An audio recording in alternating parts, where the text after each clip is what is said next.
Mientras brindábamos a medianoche, mi novio publicó una foto besando a mi prima, con la leyenda, entrando al nuevo año con la persona con la que siempre ha estado mi corazón. Todo estaba perfecto aquella noche. Había organizado una fiesta de Año Nuevo en mi ático del barrio Salamanca de Madrid, con decoración en dorado y plata, champagne Moet en Chandon y las mejores vistas de la ciudad. Rafael y yo cumpliríamos 5 años juntos en marzo, y estaba segura de que me propondría matrimonio en la medianoche. Como anfitriona, circulaba entre los invitados con una sonrisa en el rostro, pero mis ojos siempre lo buscaban. Rafael había estado extraño las últimas semanas, distraído, distante. Intentaba convencerme de que era el estrés del trabajo en el bufete familiar o quizás los preparativos para sorprenderme con la propuesta. Mi prima Isabel llegó alrededor de las 10, deslumbrante con un vestido rojo de Valentino que yo jamás me atrevería a usar. Siempre fue así, más atrevida, más libre, más todo. Crecimos juntas en la finca familiar de Toledo. Éramos inseparables en la adolescencia, pero nos distanciamos después de que ella se mudara a Londres hace 3 años. Había vuelto hace pocos meses y, desde entonces, pasaba mucho tiempo con Rafael, supuestamente ayudando con los preparativos de la sorpresa que yo fingía no saber que existía. «Prima, estás guapísima», me abrazó efusivamente. Su perfume Chanel demasiado dulce me dio náuseas. «¿Dónde está Rafa?» «Por ahí», respondí vagamente, intentando ignorar la incomodidad que sentía cada vez que ella lo llamaba así, con tanta intimidad. Creo que fue a buscar más hielo. Me llevó de vuelta a un recuerdo de nuestra infancia. Teníamos 12 años. Estábamos en la casa familiar de Marbella, cuando escuchamos a nuestros padres discutir en el despacho. «Esas acciones del viñedo son mías por derecho», gritaba mi tío Roberto, el padre de Isabel. «Papá me lo prometió». «El testamento dice otra cosa», respondía mi padre. «La bodega pertenece a todos». Isabel y yo nos escondimos detrás de las cortinas de seda italiana, asustadas por los gritos. «Siempre seremos hermanas», me susurró ella. «No importa lo que pase entre ellos». Qué ingenua fui al creerle. La noche avanzó entre risas y música. Cuando faltaban 5 minutos para la medianoche, busqué a Rafael con la mirada. No estaba en la terraza con sus compañeros del bufete, ni en la cocina con mis amigos. Isabel también había desaparecido. «Estará en el baño», pensé, intentando alejar pensamientos negativos. Cogí mi iPhone para mandarle un mensaje, y entonces vi la notificación. Rafael Mendoza ha compartido una nueva foto. Mi dedo tembló al hacer clic. La foto cargó lentamente, como si el propio tiempo quisiera retrasar aquel momento. Y ahí estaba, Rafael e Isabel besándose. El skyline de Madrid al fondo. La descripción era como una puñalada, entrando en el nuevo año con quien mi corazón siempre quiso. El mundo se detuvo. Al fondo, oía a la gente empezando la cuenta atrás. 10, 9, 8, mis piernas temblaron. 7, 6, 5. La pantalla del móvil se empañó por las lágrimas. 4, 3, 2. ¿Dónde está Isa? Oí que alguien preguntaba. ¿Y Rafael? 1. La puerta de mi dormitorio se abrió. Salieron de allí cogidos de la mano, sus labios manchados con el mismo tono de rojo del vestido. Su sonrisa, esa que yo creía que era solo mía, ahora dirigida a ella. «¡Feliz Año Nuevo!», gritaron todos. En ese momento, mientras los fuegos artificiales explotaban en el cielo y las copas tintineaban en celebración, supe que mi vida nunca volvería a ser la misma. Pero ellos no tenían idea de lo que estaba por venir. Yo tampoco era la misma persona que ellos creían conocer. Me desperté en la finca familiar de Toledo, envuelta en una manta de cachemir de Loewe, que mi madre siempre dejaba en mi habitación para las frías mañanas castellanas. No recordaba bien cómo había llegado allí. Los últimos recuerdos de la noche anterior eran confusos. Yo arrojando champagne Dom Perignon sobre el vestido rojo de Isabel, mi madre arrastrándome fuera de la fiesta, el chofer conduciendo por la A5 mientras yo lloraba en el asiento trasero del Bentley. «Te lo advertí sobre los Montero», fue lo primero que dijo mi madre al entrar en la habitación con una taza de té. «Esa familia nunca fue de fiar, desde los tiempos de tu abuelo». El comentario me llevó de vuelta a la infancia. Tenía 8 años cuando presencié la primera gran pelea entre mi padre y el tío Roberto, el padre de Isabel. Estábamos todos en la casa familiar de Marbella para Navidad. Los adultos discutían en la biblioteca sobre la venta de la bodega. Y nosotras, las niñas, espiábamos por la rendija de la puerta. «¡No puedes vender tu parte a los Martínez!», gritaba tío Roberto. «Son nuestra mayor competencia en el mercado del vino. Es mi parte de la herencia. Hago lo que quiero», respondía mi padre. El sonido de mi iPhone me devolvió al presente. Más de 200 mensajes sin leer. Abrí primero el grupo de la familia. «¿Habéis visto lo que esa desgraciada de tu sobrina ha hecho? Tía Carmen, siempre supe que saldría como su padre, un trapacero». Mi madre: «¿Alguien ha hablado con Elena?». Prima Marcela. Respiré hondo y abrí Instagram. La foto seguía allí, ahora con miles de me gusta y comentarios. En las historias, entonces, varios registros de la nueva vida de los tortolitos. Desayuno en el Ritz. Isabel presumiendo un anillo de Cartier. Regalo de año nuevo del amor de mi vida. Los dos embarcando hacia Ibiza en el jet privado de su familia. Mi teléfono sonó. Era Rafael. Elena, tenemos que hablar. No fue la manera correcta de que te enteraras. ¿Enterarme de qué, Rafael? ¿De que me estabas engañando con mi prima durante meses? ¿De que todas esas reuniones de trabajo hasta tarde eran mentira? No fue así. Sucedió naturalmente. Cuando me di cuenta, ya estaba enamorado. Solté una risa amarga. Naturalmente, como aquella vez en Saint-Tropez, cuando desapareciste de la fiesta en casa de los Cohen diciendo que te encontrabas mal, o en el Palace, en la boda de Marina, cuando los dos necesitabais resolver unos emails urgentes. Su silencio lo confirmó todo. Las piezas encajaban, las cenas de negocios frecuentes, los viajes corporativos coincidentes, los susurros que cesaban cuando yo entraba en la sala. ¿Sabes qué es lo que más duele, Rafael?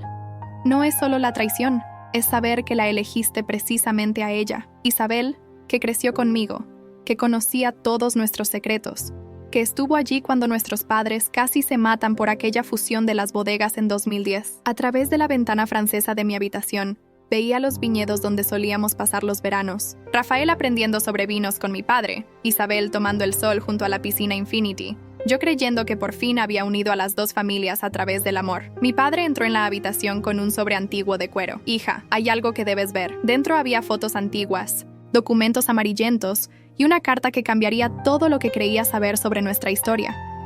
Mientras leía las primeras líneas, sentí que mi corazón se aceleraba. Querida Victoria, comenzaba la carta, fechada en 1985. Mi abuela. Lo que tenía en mis manos no era solo el registro de una antigua traición, era la llave de mi venganza. La carta revelaba un secreto que había marcado el destino de ambas familias durante generaciones. Un secreto que explicaba por qué los Monteros siempre parecían ganar, por qué tenían ese poder sobre nosotros. Y ahora, ese mismo secreto sería su perdición. Sostenía la carta con manos temblorosas mientras las palabras bailaban frente a mis ojos. El papel, amarillento por los años, desprendía un suave aroma a jazmín, el perfume característico de mi abuela Victoria. Cada línea que leía era como un puñal, revelando una verdad que cambiaría todo lo que creía saber sobre mi familia. Querido Francisco, comenzaba la carta fechada en 1985. Cuando leas esto, ya habrás perdido todo. La bodega, el legado de tu familia, tu honor. Y a mí, no espero tu perdón, porque lo que hice fue por un bien mayor. Nuestro amor fue real, pero el imperio que podríamos construir vale más que cualquier sentimiento. Mi padre me observaba mientras leía, sirviéndome una copa de nuestro Ribera del Duero más exclusivo, ese que reservábamos para ocasiones especiales. Cosecha del 82. El año en que todo cambió para nuestras familias. Tu abuelo Antonio, explicó mientras el vino respiraba en la copa de cristal de Bohemia, no era el brillante empresario que todos creían. Estaba prácticamente en la ruina cuando conoció a tu abuela. Las bodegas Alcántara estaban a punto de cerrar, ahogadas en deudas. ¿Y los Montero?, pregunté, aunque el nudo en mi estómago me decía que no quería saber la respuesta. Las bodegas Montero eran las más prestigiosas de la región. Francisco había heredado un imperio, pero tenía una debilidad, el juego y tu abuela. La historia se desplegaba ante mí como una novela negra. Victoria, mi abuela, la matriarca implacable de los Alcántara, había seducido deliberadamente a Francisco Montero. Lo convenció para apostar su bodega en una noche de excesos, todo cuidadosamente orquestado con la ayuda de mi abuelo Antonio. Lo emborracharon, continuó mi padre, sirviéndose también una copa. Le hicieron firmar los documentos de traspaso. Al día siguiente, cuando Francisco se dio cuenta, era demasiado tarde. Todo estaba perfectamente legal.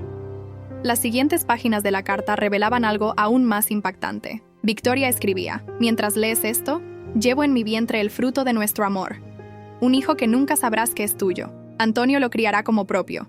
Será un Alcántara, y algún día heredará todo lo que fue tuyo. Me levanté de golpe, casi derramando el vino. Roberto, mi tío Roberto es hijo de Francisco Montero, confirmó mi padre, y por tanto Isabel es la verdadera heredera de todo esto, completé, sintiendo cómo las piezas encajaban en un macabro rompecabezas. Me dirigí al ventanal que daba a los viñedos. El sol de invierno bañaba las vides desnudas con una luz dorada, cruel en su belleza. Cada cepa, cada terrón de tierra que veía, había sido robado mediante una elaborada traición. Los siguientes días fueron un torbellino de decisiones. No podía quedarme en Madrid, donde cada rincón me recordaba a Rafael y a Isabel. Necesitaba distancia, perspectiva y un plan. Me instalé en nuestro piso de Place Vendôme, en París. 1000 metros cuadrados de lujo con vistas a la plaza más exclusiva de la ciudad. El conserje, Jean-Pierre, me recibió con la discreción que caracteriza a los franceses. Mademoiselle Alcántara, lamento lo sucedido. He retirado todas las revistas que mencionan el incidente. Mi transformación comenzó al día siguiente. Frank Provost, el estilista más exclusivo de París, me recibió en su atelier privado. Ma chérie, vamos a hacer que todos se arrepientan, prometió, mientras sus tijeras trabajaban. Mi largo cabello castaño dio paso a un sofisticado bob rubio platino. Ahora el mundo verá a la verdadera Elena. La renovación de guardarropa fue igual de dramática. 3 días en Avenue Montaigne. Trajes sastre de Chanel en tweed, vestidos de noche Saint Laurent, complementos Hermès, zapatos Louboutin, cada pieza elegida como una armadura para la guerra que estaba por venir. Mademoiselle necesita diamantes, sugirió la dependienta de Cartier. Los diamantes son poder. Elegí un collar de la colección Panthère, el mismo que había visto en el cuello de Isabel en sus fotos de Instagram, pero el mío era el original, no la copia que Rafael le había regalado. Fue durante la gala benéfica del Hotel Ritz cuando el destino me puso frente a Julia Velázquez. La reconocí inmediatamente. Pelo negro azabache, ojos verdes, la elegancia natural de quien ha nacido en cuna de oro, la exprometida de Rafael. Elena Alcántara, se presentó ella con una sonrisa que escondía 1000 secretos. He seguido tu historia en las revistas. Julia, respondí, estudiando su reacción. ¿También has venido a regodearte en mi desgracia? Soltó una risa cristalina que atrajo varias miradas. Querida, llevo 3 años esperando que alguien le dé a Rafael lo que se merece. Cuando vi esa foto de Año Nuevo, supe que mi momento había llegado. Nos retiramos a un rincón más privado del salón, junto a una ventana que daba a los jardines iluminados. El camarero nos sirvió Krug Grand Cuvée en copas de cristal tallado. Rafael no es quien tú crees, comenzó Julia, girando la copa entre sus dedos. Cuando estábamos comprometidos, descubrí que trabajaba en secreto para el bufete que llevó el caso de la bodega Montero en los 90. Conoce toda la historia de la traición, las verdaderas escrituras, todo. ¿Estás diciendo que no fue casualidad que se acercara a ti? Los Montero llevan años planeando recuperar lo que creen que les pertenece. Isabel y él llevan juntos más tiempo del que piensas. La revelación me golpeó como una bofetada, pero mantuve la compostura. La nueva Elena no mostraría debilidad. ¿Qué más sabes?, pregunté, mientras un plan comenzaba a formarse en mi mente. Julia sacó un pequeño pendrive de su clutch de Valentino. Todo está aquí: correos, documentos, fotos, suficiente para destruir varias reputaciones en Madrid, incluida la de Francisco Montero. ¿Por qué me ayudas? Porque sé lo que se siente cuando Rafael Mendoza te destruye la vida, y porque los Montero arruinaron a mi familia hace años. La venganza es un plato que sabe mejor cuando se comparte, ¿no crees? En ese momento mi iPhone vibró con una notificación de Instagram. Isabel había publicado una foto. Ella y Rafael en la finca de Toledo, anunciando su compromiso. La descripción era el colmo del descaro. En un mes, nos casamos donde todo empezó. Elena, prima, ¿serías mi dama de honor? Al fin y al cabo, sin ti, esto no habría sido posible. Miré a Julia, que había leído el mensaje por encima de mi hombro. Una sonrisa felina se dibujó en su rostro. Una boda, murmuró. El escenario perfecto para una venganza. Y tengo exactamente un mes para planearla, añadí, guardando el pendrive en mi bolso de Chanel. El camarero pasó nuevamente. Tomé 2 copas de champán. Le ofrecí una a Julia. Por las verdades incómodas, brindó ella, y por las bodas inolvidables, respondí, mientras los fuegos artificiales de la gala iluminaban el cielo de París, como un presagio de la tormenta que estaba por desatar. Los preparativos de la boda avanzaban como un reloj suizo. Isabel, en su papel de novia perfecta, había elegido el mejor equipo que el dinero podía comprar. El diseñador de bodas más exclusivo de Madrid, flores importadas de Holanda, un vestido Vera Wang hecho a medida. Todo sería en la finca familiar de Toledo, donde nuestra historia había comenzado. Elena, qué sorpresa que aceptara ser mi dama de honor, comentó Isabel durante la primera prueba de vestidos en el atelier de Rosa Clara. Su falsa dulzura me revolvía el estómago. Después de todo lo que pasó, la familia es la familia, ¿no?, respondí, ajustando el vestido color champán que ella había elegido para sus damas. Además, ¿quién mejor que yo para ayudarte? Conozco también a Rafael. Vi un destello de inquietud en sus ojos al mencionar su nombre. Julia tenía razón. Había secretos que ni siquiera Isabel conocía sobre su prometido. Durante las siguientes semanas, me convertí en la dama de honor más dedicada que alguien pudiera desear. Organizaba las citas, coordinaba con los proveedores, supervisaba cada detalle. Nadie sospechaba que cada movimiento era parte de un plan mayor. ¿Estás segura de esto?, me preguntó Julia una tarde en la terraza del Hotel Palace. Una vez que empieces, no hay vuelta atrás. Tomé un sorbo de mi gin tonic mientras observaba el atardecer sobre Madrid. ¿Sabes qué me dijo Isabel cuando éramos pequeñas? Que las Alcántara éramos débiles, que por eso los Monteros siempre nos ganarían. Es hora de demostrarle lo contrario. El pendrive que Julia me había dado contenía una bomba de tiempo. Correos electrónicos entre Rafael y los abogados de los Montero databan de hace 6 años, mucho antes de conocerme. Todo había sido planificado. Acercarse a mí, ganar mi confianza, acceder a los documentos de la bodega. Isabel no era más que otra pieza en su juego, pero había algo más, algo que ni siquiera los Monteros sabían. Entre los documentos antiguos que mi padre me había mostrado, encontré un codicilo del testamento original de Francisco Montero. La bodega solo podía ser heredada por un heredero varón directo. Si se descubría que Roberto era hijo de Francisco, Isabel perdería cualquier derecho sobre la herencia. Una tarde, mientras supervisaba la decoración floral en la finca, me encontré con Rafael en el viejo despacho. «Te veo diferente», comentó, sus ojos recorriendo mi nuevo look. «París te ha sentado bien». «El engaño tiene ese efecto», respondí con una sonrisa helada. «Te hace ver las cosas con claridad». Se acercó, bajando la voz. «Elena, sé que piensas que todo esto fue un plan, pero mis sentimientos por Isabel son reales. ¿Tan reales como los correos que enviaste a su padre en 2017? ¿O como los documentos falsos que preparaste para la fusión?» Su rostro palideció. «¿Cómo? Digamos que no soy la única que guardaba secretos. Querido, la semana antes de la boda, organicé una cena de ensayo en el restaurante Salacaín. Toda la alta sociedad madrileña estaba presente. Los Montero, los Alcántara, socios comerciales, amigos de toda la vida. El ambiente estaba cargado de tensión apenas disimulada.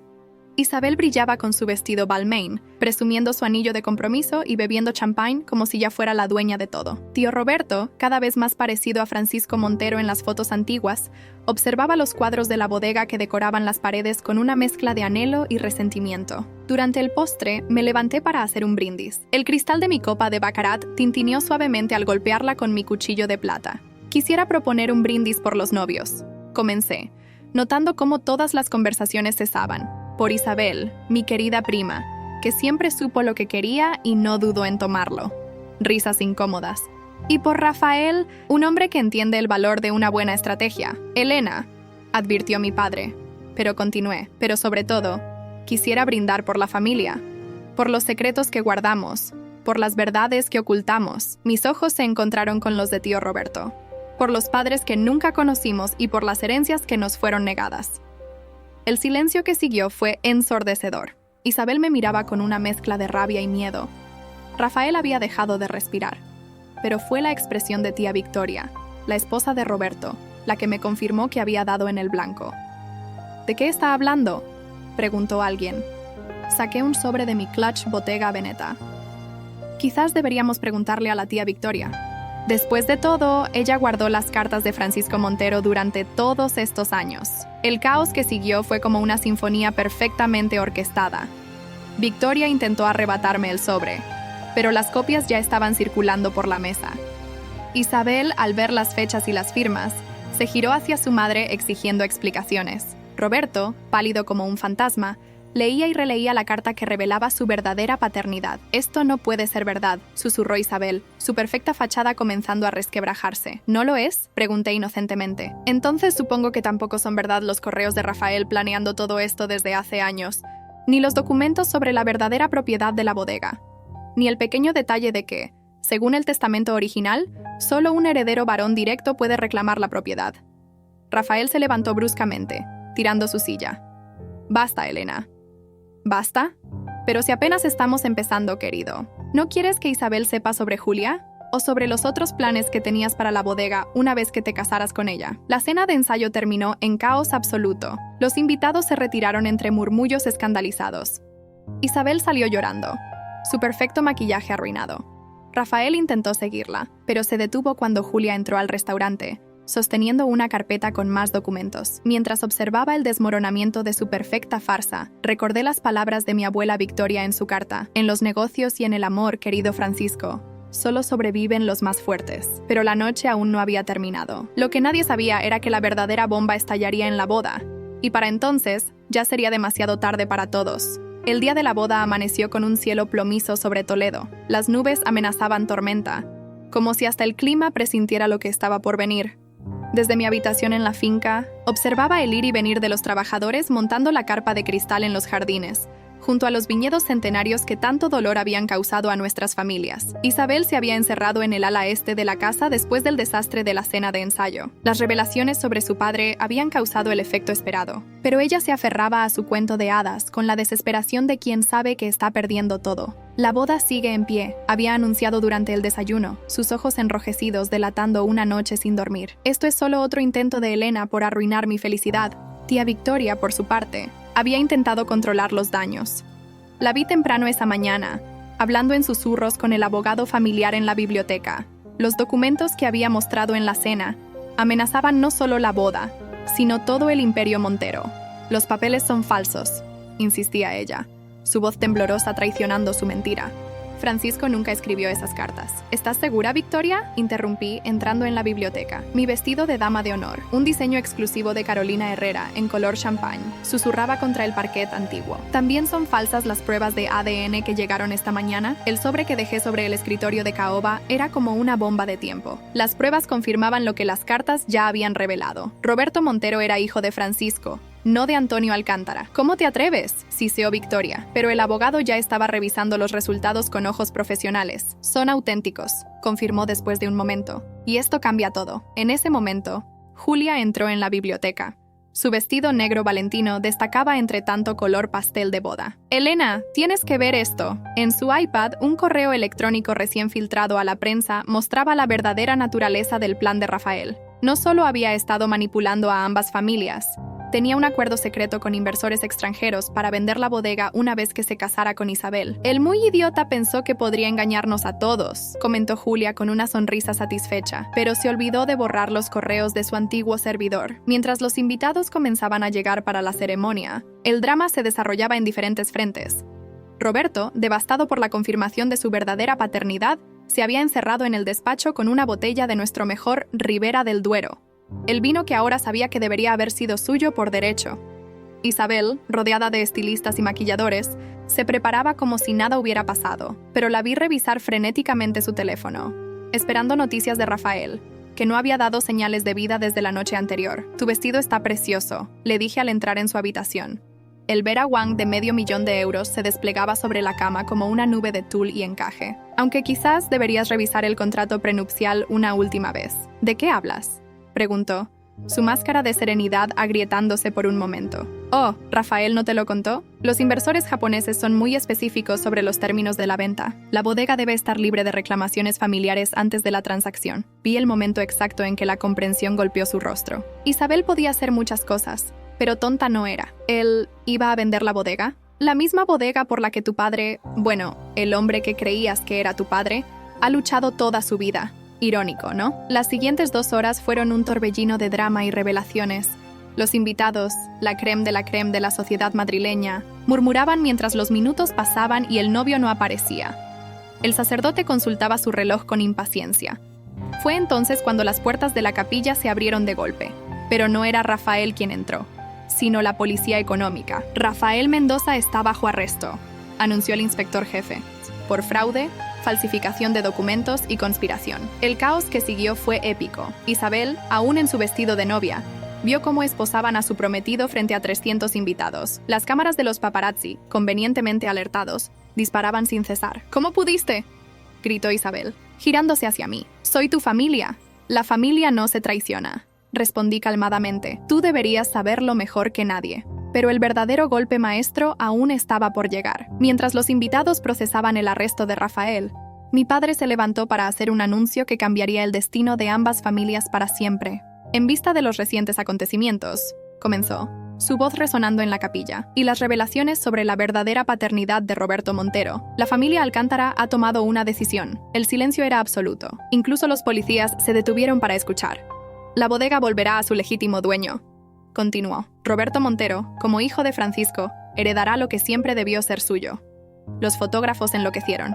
Victoria se desmayó. Isabel, su maquillaje corrido por las lágrimas, me miraba como si me viera por primera vez. Pero mientras todos se concentraban en el drama principal, nadie notó al hombre que acababa de entrar por la puerta lateral de la capilla. Nadie excepto yo. y con su llegada, la verdadera bomba estaba a punto de estallar. El hombre que entró por la puerta lateral de la capilla era Francisco Montero. Sí, el mismo Francisco Montero que todos creían muerto hace 15 años en su villa de Marbella. El mismo hombre que había perdido todo en una noche de engaños.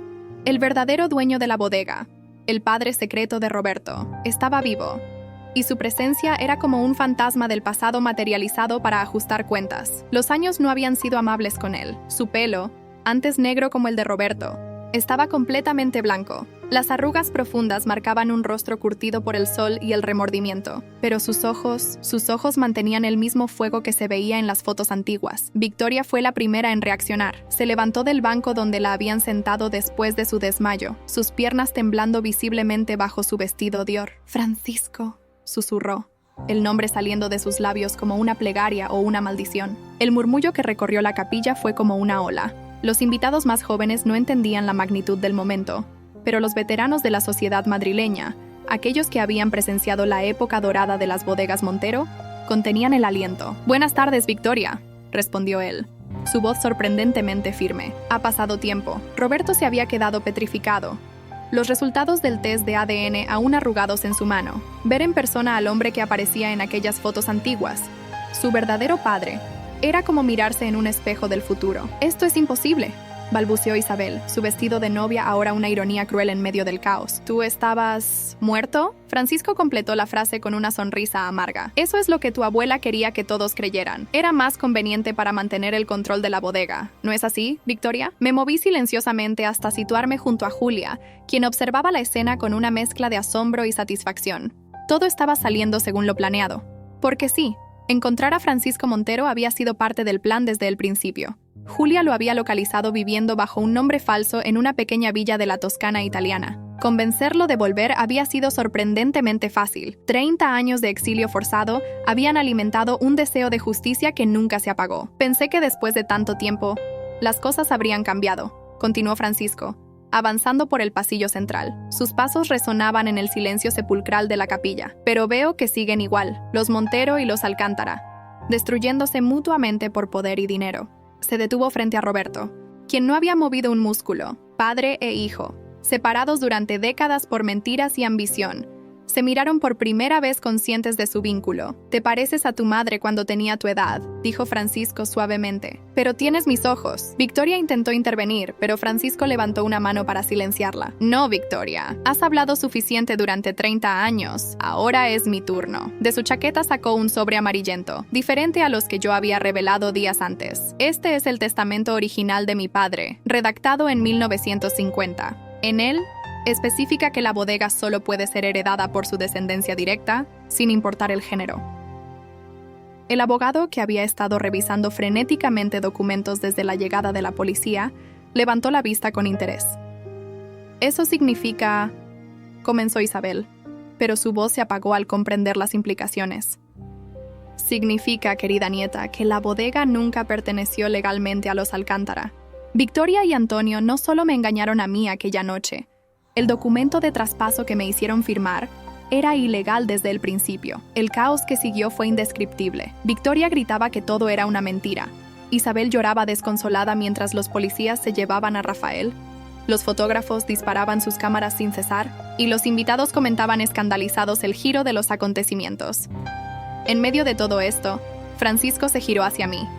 «Señorita Elena, gracias por su ayuda en descubrir la verdad. Julia me contó todo lo que hizo». Asentí levemente. Era lo correcto. «¿Lo correcto?», chilló Isabel. «Has destruido a toda la familia». «No, Isabel», intervino Roberto, hablando por primera vez. «La familia se destruyó sola, con mentiras y traiciones. Elena solo expuso la verdad». Francisco volvió a tomar la palabra, su voz imponiéndose sobre el barullo. «He pasado 30 años alejado de todo lo que amaba, de mi hijo, de mi tierra, de la bodega que mi familia construyó durante generaciones. Pero no he venido a destruir, sino a reconstruir». Se acercó a Roberto poniendo una mano sobre su hombro. «La bodega es tuya, hijo. Siempre debió serlo. Y con ella, la responsabilidad de unir lo que otros separaron».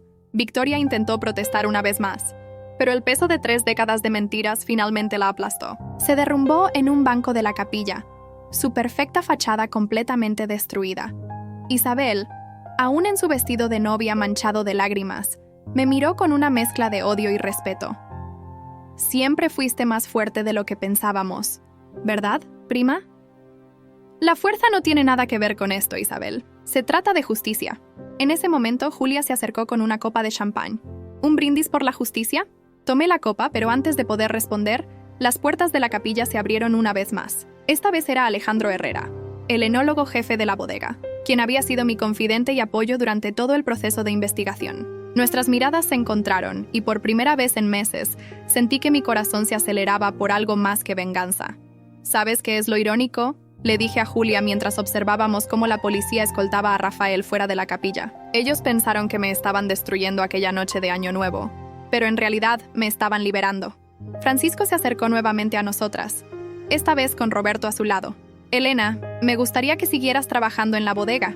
Tu conocimiento y dedicación son invaluables. Gracias, pero creo que es hora de escribir mi propia historia, respondí, sintiendo la mirada de Alejandro sobre mí. Mientras los invitados abandonaban la capilla y los periodistas intentaban conseguir declaraciones, me quedé un momento contemplando los viñedos a través de los vitrales. Las vides, testigos silenciosos de tantas traiciones y reconciliaciones, seguirían allí mucho después de que esta historia se convirtiera en otra leyenda más de la alta sociedad madrileña. Alejandro se acercó, ofreciéndome su brazo. ¿Lista para irnos? Asentí, pensando en el proyecto que habíamos estado planificando en secreto. Nuestra propia bodega en la Ribera del Duero, pequeña pero nuestra. Mientras salíamos, escuché a Francisco decirle a Roberto, el mejor vino no sale de las uvas más caras, hijo, sino de las que han sobrevivido a las peores tormentas. Sonreí, pensando en cómo aquella foto de Año Nuevo, que debería haberme destruido, en realidad me había hecho más fuerte. A veces, la verdadera venganza no está en destruir a otros, sino en reconstruirse a uno mismo desde las cenizas. ¿Un último brindis?, propuso Julia, alcanzándonos en la salida. Por los nuevos comienzos, sugerí. Y por los finales satisfactorios, añadió Alejandro, entrelazando sus dedos con los míos. El sol comenzaba a ponerse sobre los viñedos de Toledo, tiñendo el cielo de rojo como el mejor vino tinto. La tormenta había pasado, y con ella, las mentiras que habían envenenado a nuestras familias durante generaciones. Mientras nos alejábamos en el Bentley de Alejandro, miré por última vez la capilla donde debería haberse celebrado una boda, y en su lugar había ocurrido una liberación. Isabel y Rafael habían querido escribir su historia de amor sobre las ruinas de la mía, pero al final, cada uno había recibido exactamente lo que merecía.